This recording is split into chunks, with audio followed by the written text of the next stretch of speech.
l'arrivée des mesures 15.023 à l'école, on bouge, et 15.028 activités parascolaires au secondaire, la contribution de l'enseignant en EPS est amenée à évoluer et à sortir du cadre des enseignements réalisés dans le gymnase.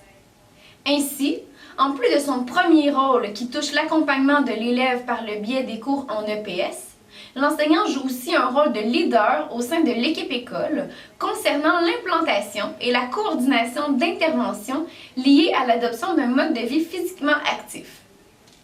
La contribution professionnelle de l'enseignant en EPS a été illustrée par un modèle inspiré de l'approche élaborée par le Center for Disease Control and Prevention.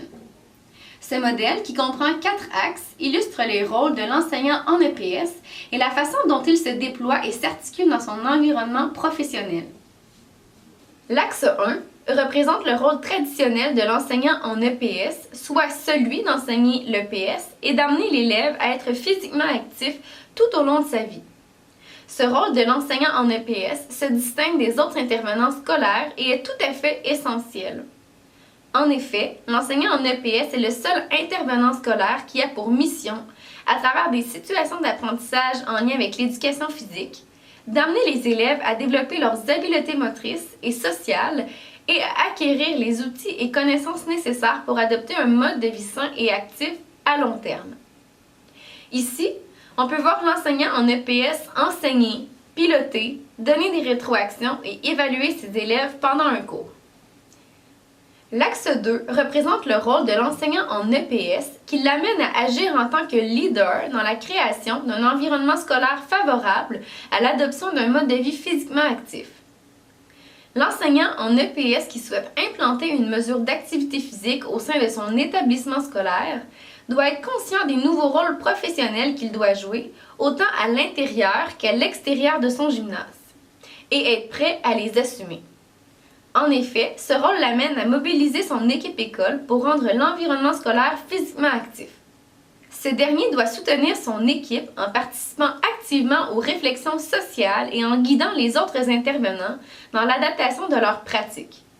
Ici, on peut voir l'enseignant prendre les devants pour présenter un projet aux autres membres du personnel lors d'une réunion, et ce même enseignant qui soutient et guide ses collègues dans l'adaptation de leurs interventions en lien avec l'activité physique.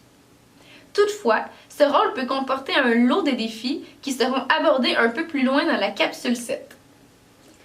L'axe 3 consiste à arrimer l'EPS aux actions structurantes proposées à l'école. Lors de la collaboration avec l'équipe école dans l'implantation de certaines interventions dans son milieu scolaire, l'enseignant doit veiller à ce que celles-ci permettent la consolidation des apprentissages effectués à l'intérieur des cours d'EPS. L'objectif de cet axe est donc d'agir afin que le programme d'EPS serve d'ancrage dans la mise en place des interventions dans l'école. En fait, ce troisième rôle représente l'interrelation entre l'axe 1, qui est celui d'enseigner, et l'axe 2, qui est celui d'assumer le rôle de personne ressource dans l'équipe école. Ici, on peut voir que les apprentissages réalisés dans le cours d'EPS sont réinvestis dans différents contextes du milieu scolaire.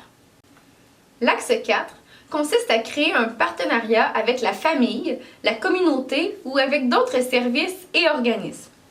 Dans l'objectif d'augmenter le niveau d'activité physique des élèves aussi à l'extérieur du cadre scolaire, il est important que l'enseignant en EPS travaille en collaboration avec les différents acteurs qui gravitent autour de l'école et qui entourent l'élève de près ou de loin.